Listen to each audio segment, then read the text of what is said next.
देखो, आज हमारा जो गॉस की प्रमेय के अंतर्गत अगला अनुप्रयोग है, ये एक अनंत विस्तार की समतल आवेशित अचालक चादर के निकट विद्युत क्षेत्र की तीव्रता कितनी होती है। यानी ये एक चादर है, ये अनंत विस्तार की है। अनंत विस्तार की मतलब इधर को भी बहुत ये लंबी होगी, इधर को भी बहुत लंबी है, ठीक है, इधर को भी बहुत और इधर की बहुत, ठीक, उतनी बड़ी हमने इसको बताने के लिए बता दिया, लेकिन है इसकी साइज जो है वो बहुत ज़्यादा बड़ी है, बहुत लंबी है, ठीक है। अनंत विस्तार की ये है, कैसी है, समतल आवेशित आचालक, और ये कैसी आवेशित है। अब जब इसको आवेशित करेंगे तो सारा का सारा धनावेश इस पर आ जाएगा कि नहीं। अनंत विस्तार की है और समतल आवेशित आचालक चादर है, ठीक। अब इसमें क्या करेंगे, जब इसको पूरा आवेशित कर दिया हमने ऐसे, तो क्या होगा, इसका जब इसके कारण विद्युत क्षेत्र की तीव्रता हमें निकालनी है, ठीक है। और मान क्या लिया हमने, ये मान लिया कि ये जो चादर है, इस चादर का जो क्षेत्रफल है वो ए है। क्या मान लेते हैं, इस चादर का क्षेत्रफल जो है वो ए मान लेते हैं। टोटल क्षेत्रफल हमने ए मान लिया है। अब यहाँ पे जब टोटल, अब ये बहुत बड़ी है, अनंत विस्तार बोल दिया ना, तो इसका क्षेत्रफल हमने मान लिया, एकांक चादर है उसका क्षेत्रफल ए मान लिया, लेकिन क्षेत्रफल तो इसका बहुत होगा, ठीक। हम उसको काउंट नहीं कर पाएंगे। तो जब काउंट नहीं कर पाएंगे तो ऐसी स्थिति में क्या करेंगे, हम इसका एक छोटा सा क्षेत्रफल लेंगे। सब निगमन में इससे पहले वाला गोला था, एक हमारा अचालक गोला, उसके बाद एक अनंत विस्तार की छड़ थी, वो आवेशित थी, उसमें भी छोटा सा क्षेत्रफल ले रहे थे, और ये भी अनंत विस्तार की एक चादर है, तो इसमें भी छोटा सा क्षेत्रफल लेंगे। तो हम ले लेते हैं, मान लेते हैं कि यहाँ पे एक छोटा सा क्षेत्रफल ले लेते हैं, ये, ठीक, एक छोटा सा क्षेत्रफल हमने ले लिया। क्लियर। ये जो क्षेत्रफल है ये बिल्कुल वृत्ताकार गोलाकार के रूप में हमने छोटा सा क्षेत्रफल ले लिया है, और इस छोटे से क्षेत्रफल का नाम भी हम इधर लिख देते हैं, ये डीए है। बच्चों समझ पा रहे हो। तो हम करेंगे क्या, इसमें अब भाई इसके कारण यहाँ पे आवेश होगा, यहाँ पे होगा कि नहीं, आवेश इस पर भी तो होगा भाई, पूरे चादर पे, तो आवेश इसके अंदर भी होगा, छोटे क्षेत्रफल में भी होगा।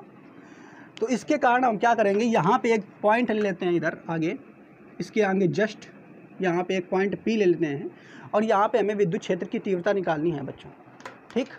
तो आप पहले ये इसको ऐसे समझते हैं, जैसे देखो ये हमारे पास एक अनंत विस्तार की चादर है, ठीक है, ये अनंत विस्तार की एक चादर है ऐसे, और ये पूरी तरीके से आवेशित है, plus plus plus plus plus plus आवेश इसमें बहुत सारा है। अब क्या करना, अगर इस पे आवेश है तो इस चादर के कारण इस बिंदु पे, यानी इससे कुछ दूरी पर एक बिंदु हमने ले लिया है पी, ऐसे मान लो, इसे समझो, इससे कुछ दूरी पर एक बिंदु हमने ले लिया है पी, और यहाँ पे हमें विद्युत क्षेत्र की तीव्रता निकालनी है, ठीक है। तो ये चादर तो बहुत बड़ी है, इधर इधर इधर इसका विस्तार बहुत ज़्यादा है, तो हम इसका छोटा सा क्षेत्रफल ले लेते हैं यहाँ पे, ठीक है, इसका छोटा सा क्षेत्रफल लेते हैं यहाँ पे, इसे वृत्ताकार रूप के में, ठीक है। इस चादर में हम क्या करते हैं, छोटा सा क्षेत्रफल वृत्ताकार रूप में हम ले लेते हैं ऐसे, ठीक।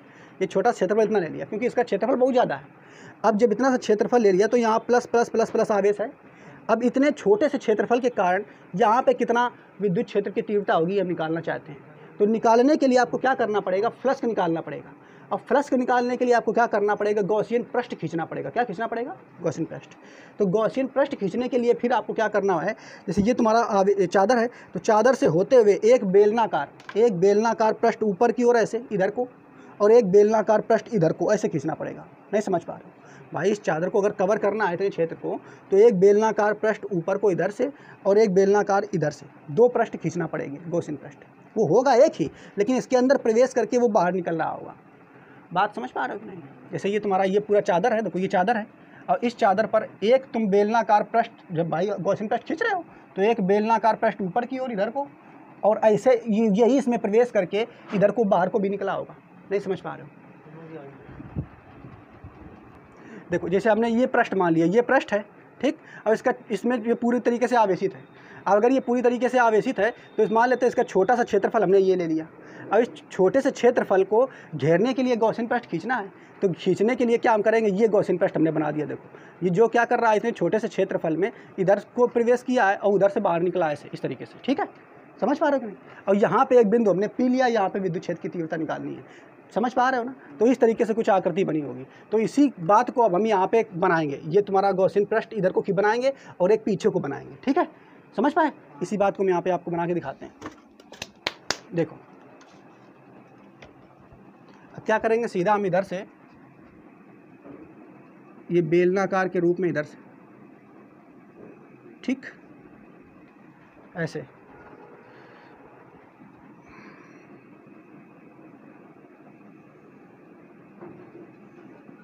ठीक। और पीछे को भी ऐसे निकलेगा, तो पीछे जो है वो दिखेगा तो है ना, अगर ऐसे हमने प्रश्न रखा है तो डॉटेज कर देते हैं इसको हम, ठीक है, इसको डॉटेज कर देते हैं। अब ये बाहर इधर को इधर से निकला है,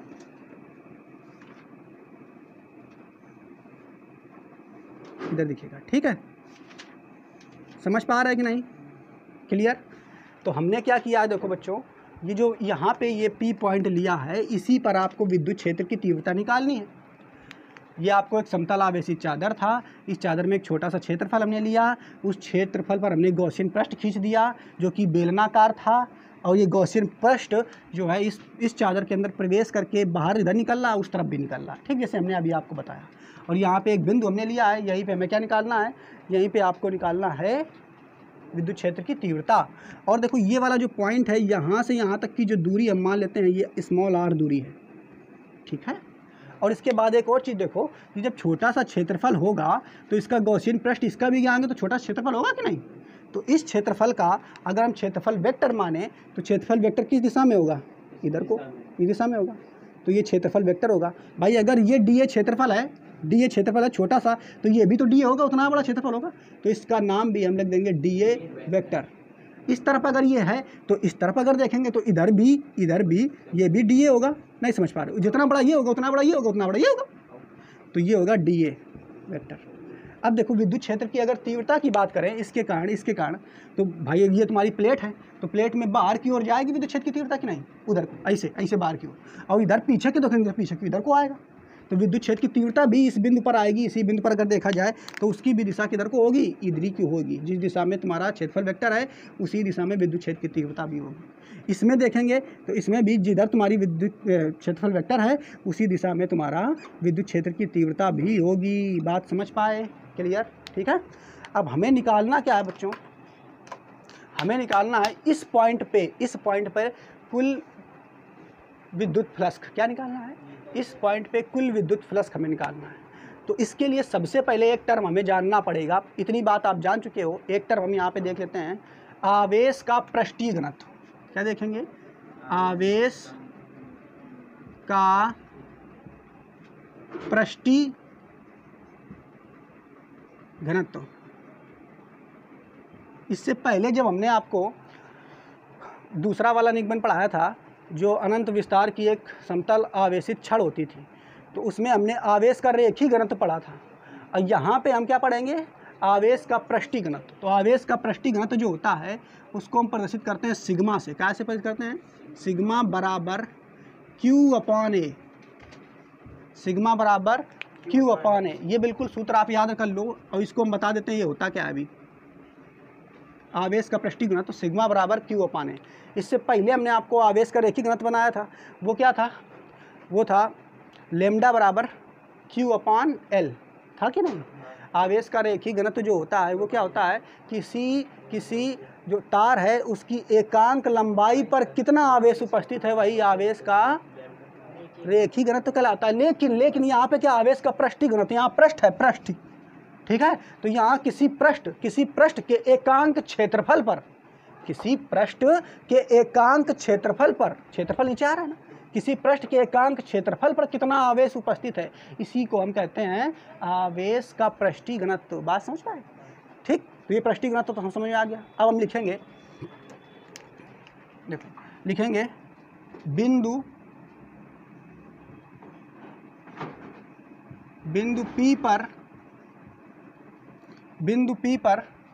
ये बिंदु P है ना, P पर क्षेत्रफल DA, क्षेत्रफल DA कौन है, ये क्षेत्रफल DA के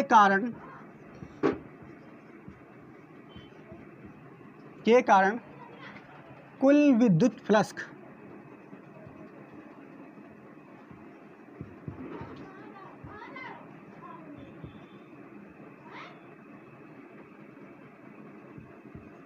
कुल विद्युत फ्लक्स। तो अगर देखा जाए तो यहाँ P पर कुल विद्युत फ्लक्स आपको निकालना है। तो देखो यहाँ पे विद्युत फ्लक्स जो है ये अगर देखोगे तो ये जो प्लेट है इस तरफ को एक होगा और एक इस तरफ को भी होगा। तो कुल विद्युत फ्लक्स अगर आपको निकालना तो दोनों को जोड़ कर नहीं निकालना पड़ेगा। नहीं समझ पा रहे हो? हमने क्या बताया कि इस प्लेट के कारण इस तरफ एक विद्युत फ्लक्स होगा, ठीक है, यहाँ पे अगर देखेंगे और इधर भी होगा। तो यहाँ कुल देखो, यहाँ तक हमने आपको बताया है। लेकिन अब हम यहाँ पे देखेंगे आवेश का पृष्ठीगणित हम जान चुके हैं, पृष्ठीगणित का हमें फार्मूला पता है।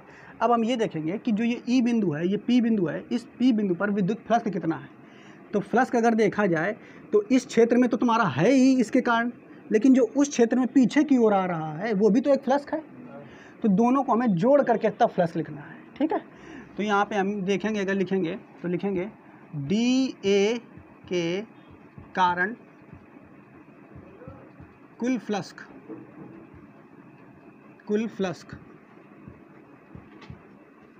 ठीक। तो अगर डी ए है तुम्हारा छोटा सा क्षेत्रफल है तो छोटा सा फ्लक्स होगा। तो डी ए के कारण कुल फ्लक्स अगर निकालोगे तो डी फाई ई होगा, छोटा सा फ्लक्स डी फाई ई होगा। और बराबर इसको अगर निकालेंगे तो देखो कितना कुल फ्लक्स निकल के आएगा। तो पहले इस क्षेत्र वाला फ्लक्स निकाल लो, इस क्षेत्र वाला। तो इस क्षेत्र वाला फ्लक्स क्या होता है, ई डॉट डी ए, ठीक। और कॉस थीटा यानी कॉस 0 हो जाएगा, प्लस अब इस क्षेत्र वाला फ्लक्स ये भी लेंगे, एक ही साथ हमें जोड़ना है। कुल फ्लक्स में हमें एक साथ जोड़ना हमने, ठीक। यहाँ पे इधर वाला पहले क्षेत्र फ्लक्स ले लेना है, तो E dot D A cos 0, और फिर इधर वाला फ्लक्स ले लेना। तो ये भी कितना हो जाएगा, E dot D A cos 0, ठीक। यहाँ तक देखो, पहले समझो इसको।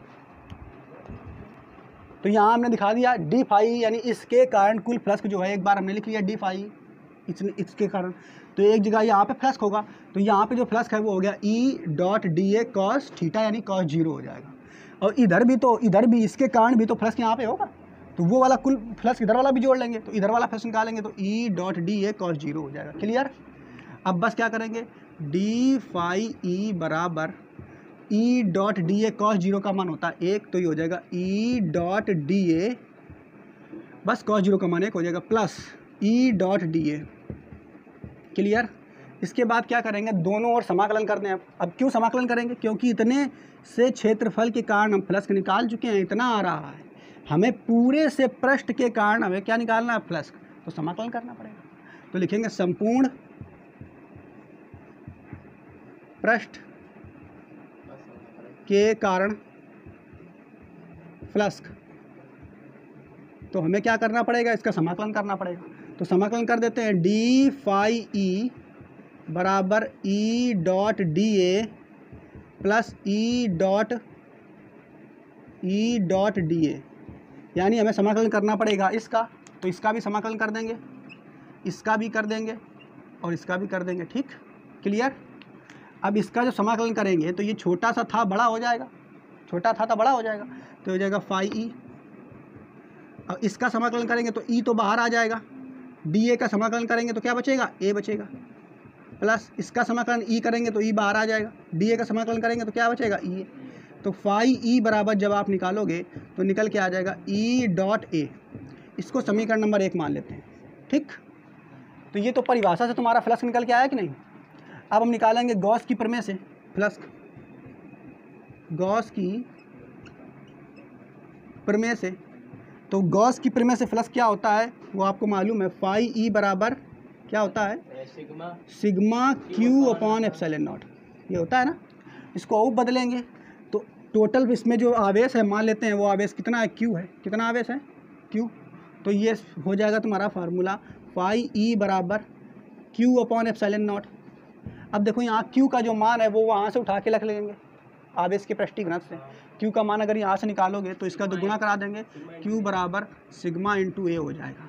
तो ये मान उठा करके हम यहाँ पे रख देंगे, तो तुम्हारा जो फाई ई बराबर हो जाएगा, क्या हो जाएगा, इधर कर लेते हैं इसको, फाई ई बराबर हो जाएगा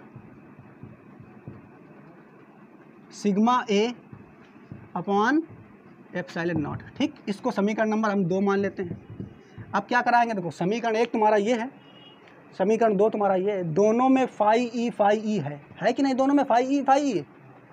तो यानी जब बायां बायां पक्ष बराबर है तो दायां दायां पक्ष भी बराबर होगा। तो बस हम यही कर लेते हैं, यहाँ पे लिखेंगे समीकरण 1 व 2 से। तो समीकरण 1 आपका कौन है, ये वाला, बायां बायां पक्ष बराबर है तो दायां दायां पक्ष भी बराबर करेंगे, तो कर देंगे। ये हो जाएगा ई डॉट ए बराबर sigma A upon epsilon not. अरे भाई ये ई डॉट ए, ये जोड़ेंगे इसको तो 2 हो जाएगा, ये तो भूल ही गए। ई डॉट ए 2 बार है कि नहीं, इसको जोड़ेंगे तो यहाँ 2 नहीं आ जाएगा, तो यहाँ पे 2 लिख देंगे। अब तुम्हें निकालना क्या, ई निकालना है। कुछ कटेगा तो कट क्या रहा है, ए देखो कट जाएगा, ए कट जाएगा। तुम्हें निकालना ई है, तो ई बराबर जब आप निकालोगे तो ई बराबर आ जाएगा, ई बराबर सिग्मा अपॉन 2 एप्सिलॉन नॉट। क्यों, क्योंकि ये 2 जो है इधर चला जाएगा ना बटे में, तो ई बराबर सिग्मा अपॉन 2 एप्सिलॉन नॉट आ जाएगा, और यही तुम्हारा अंतिम निष्कर्ष है। ठीक, तो यहाँ पे हमने क्या बताया, देखो फिर से इसको एक बार समझ लेते हैं। अनंत विस्तार की एक समतलावेशित अचालक चादर के निकट विद्युत क्षेत्र की तीव्रता निकालनी है। तो एक ये चादर है हमारी जो कि अनंत विस्तार की है, इसका क्षेत्रफल हमने ए माना है। फिर क्या बताया, इसका छोटा सा क्षेत्रफल हमने ले लिया डी, ठीक है। इसके कारण हमें विद्युत क्षेत्र की तीव्रता पी पर निकालनी थी, तो क्या करना पड़ेगा, एक गॉसियन पृष्ठ हमसे इससे होता हुआ प्रवेश करता हुआ एक गॉसियन पृष्ठ हम खींचेंगे। अब जब गॉसियन पृष्ठ खींचेंगे तो इधर को जिस क्षेत्र में जिस दिशा में क्षेत्रफल वेक्टर होगा उसी दिशा में विद्युत क्षेत्र की तीव्रता होगी। इधर भी उतनी है और उधर भी उतनी होगी, ठीक है। तो हम इस डी के कारण विद्युत फ्लक्स निकालेंगे। डी के कारण क्या निकालेंगे, कुल विद्युत फ्लक्स। तो कुल विद्युत फ्लक्स मान लेते हैं डी फाई ई है। तो भैया कुल विद्युत फ्लक्स निकालोगे तो इधर कितना फ्लक्स है, इधर कितना फ्लक्स है, दोनों को जोड़ना पड़ेगा कि नहीं। तो इधर कितना फ्लक्स है उसको निकालेंगे, तो E dot D A cos theta यानी कॉस 0 हो जाएगा, और उधर भी उतना ही होगा, तो E dot D A cos 0 हो जाएगा। क्लियर। इसके बाद निकालेंगे डी फाई बराबर, तो कॉस 0 का मान 1 होता है 1, तो ये हो जाएगा ई डी ए, ये भी ई डी ए, दोनों को जोड़ेंगे। अब हाँ, अब हमें इतना यहाँ तक निकल आया। अब क्या करेंगे, हमें इतने के कारण फ्लक्स तो निकल रहा है, लेकिन हमें पूरे के कारण फ्लक्स चाहिए, पूरे के कारण पूरे, तो हमें क्या करना पड़ेगा, समाकलन करना पड़ेगा। तो हमने समाकलन कर दिया। जब समाकलन कर दिया तो ये छोटा था बड़ा हो गया, ये ई बाहर आ जाएगा, डी ए छोटा था बड़ा हो गया, ई बाहर आ जाएगा, डी ए छोटा था बड़ा हो गया। अब क्या करेंगे, दोनों को जोड़ लेंगे, तो फाई ई बराबर 2EA आ जाएगा समीकरण नंबर 1। और ये परिभाषा से फ्लक्स निकल के आया है, किससे निकल के आया है, परिभाषा से। परिभाषा वाला तो फार्मूला लगाया है ये फ्लक्स की परिभाषा वाला, तो परिभाषा से फ्लक्स निकल के आया है। अब हम गॉस की प्रमेय से फ्लक्स निकाल लेंगे। तो गॉस की प्रमेय क्या होती है, फाई बराबर sigma Q upon epsilon not. Total इस पर आवेश मान लेते हैं क्यू है, तो फाई बराबर क्यू अपॉन एप्सिलॉन नॉट आ जाएगा। अब क्यू का मान हम यहाँ से आवेश का पृष्ठीय घनत्व तो आपको बताएं हैं, वहाँ से क्यू का मान रख लेंगे, तो रखेंगे सिग्मा ए हो जाएगा अपॉन एप्सिलॉन नॉट, रख दिया। समीकरण 1 ये हो गया, समीकरण 2 ये हो गया। अब दोनों में देखो, यहाँ भी फाई है यहाँ भी फाई है, दोनों में पक्ष बराबर है ना, ये वाले। अगर बाएं पक्ष बराबर है तो दाएं भी बराबर होना चाहिए, तो दोनों दाएं पक्ष हमने बराबर कर दिए। 2EA देखो, ये 2EA आया, इसका बराबर sigma A upon epsilon not आया है। अब क्या कट जाएगा, ए से ए कट जाएगा, तो तुम्हारा ई बराबर जब निकालोगे तो ई बराबर आएगा, तो सिग्मा आ गया, फिर एप्सिलॉन नॉट आ गया, और 2 तुम्हारा बटे में चला जाएगा, तो ई बराबर सिग्मा अपॉन 2 एप्सिलॉन नॉट आएगा। ठीक है, तो इस तरीके से तुम्हारा ये निगमन संपन्न होता है, इसको नोट करो।